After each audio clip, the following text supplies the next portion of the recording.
How can this report make an effect? Okay, well, absolutely. It needs to be amplified, and there's so many different ways of amplifying a message now.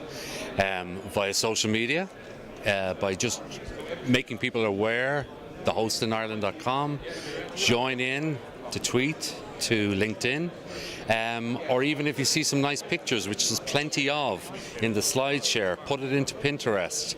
Anything to draw people into this good news story, because it's twofold good news. One is the fact that the results were great, which was a great result for us, but I think also the fact of how it came together. People coming together, parking their own egos, people parking their own short-term cash flow or sales projections, as the group did in the power of the collective, and then the 58 guys that just gave up their time from each of the industry sectors. So there's something to tweet or to amplify from energy, from intellectual property, from legal, from telecommunications, from data centres, from hosts. There's so many parts of the 9 key metrics to tweet out about, but the key is to get it out there. That's the real message that I'd say.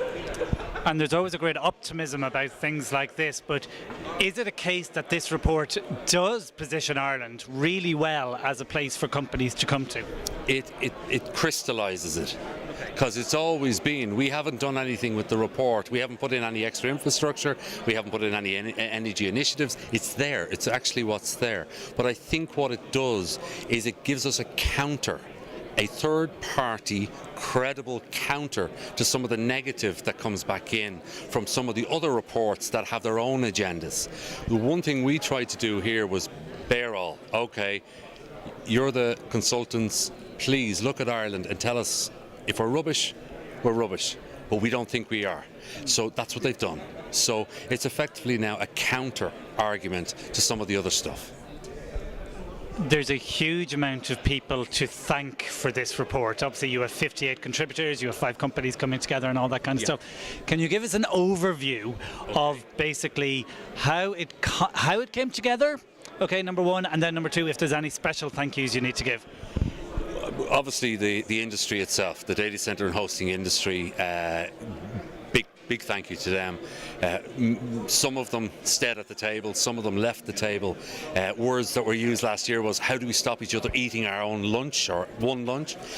So they have to be. But I just think that in general, from the energy people in EirGrid right the way through to the small independent intellectual property lawyer who specialises, they all just gave up their time. They bought into the fact that they are part of an ecosystem.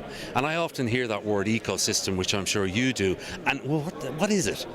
Now we have it in a document, or even more importantly, we have it on a slide share that shows 9 different parts, how it's interconnected, and anyone in that industry I thank. And I'll thank them even more if they amplify.